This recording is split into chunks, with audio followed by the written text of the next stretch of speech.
کہ اس رات کی فضیلت کے حوالے سے 3 طبقے پائے جاتے ہیں۔ ایک طبقہ تو وہ ہے جو بالکل ہی اس رات کے فضائل کا منکر ہے، حالانکہ احادیث طیبہ میں اس رات کے فضائل ہیں، اس رات کی عبادت، اس رات کے اندر اللہ کی جانب سے مغفرت کے پروانے ملنے کے احادیث طیبہ میں واضح طور پر بیان موجود ہے۔ اگرچہ وہ احادیث سند کے اعتبار سے ضعیف ہیں، سند کے اعتبار سے ان کے اندر کمزوری ہے، ضعف ہے، لیکن محدثین کا اصول یہ ہے کہ اعمال کے فضائل میں ضعیف احادیث بھی چل جایا کرتی ہیں، اور کسی عمل پر جب تعداد کے اعتبار سے کثرت سے احادیث آ جائے تو کثرت طرق کی وجہ سے، کثرت روایات کی وجہ سے، تعدد روایات کی وجہ سے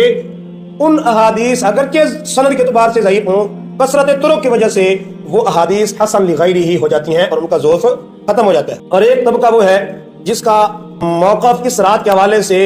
حد سے بڑا ہوا ہے۔ ایک طبقہ افراد کا شکار، ایک طبقہ تفرید کا شکار۔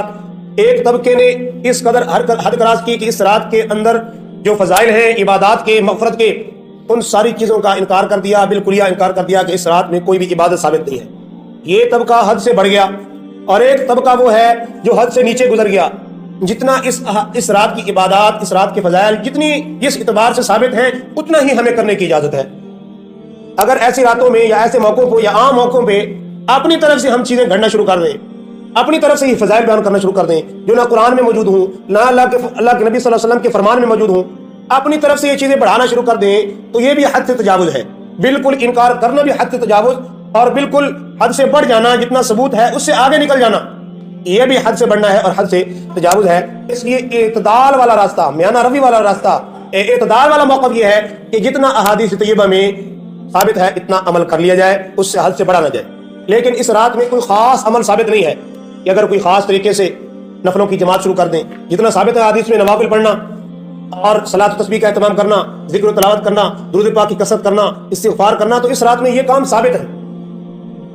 اور نفل کی جماعت تو ہمارے امام ابو حنیفہ رحمۃ اللہ علیہ کے ہاں نفل نماز کی تو جماعت ہو ہی نہیں سکتی۔ نفلی عبادات انفرادی طور پہ ہیں، اور وہ بھی نفلی عبادات کی جو فضیلت ہے وہ گھروں کے اندر نفلی عبادات کا اہتمام، وہ گھروں کے اندر اس کے زیادہ فضائل ہیں۔ تو اس رات کی جو بدعات ہیں، خرافات ہیں، اس رات کو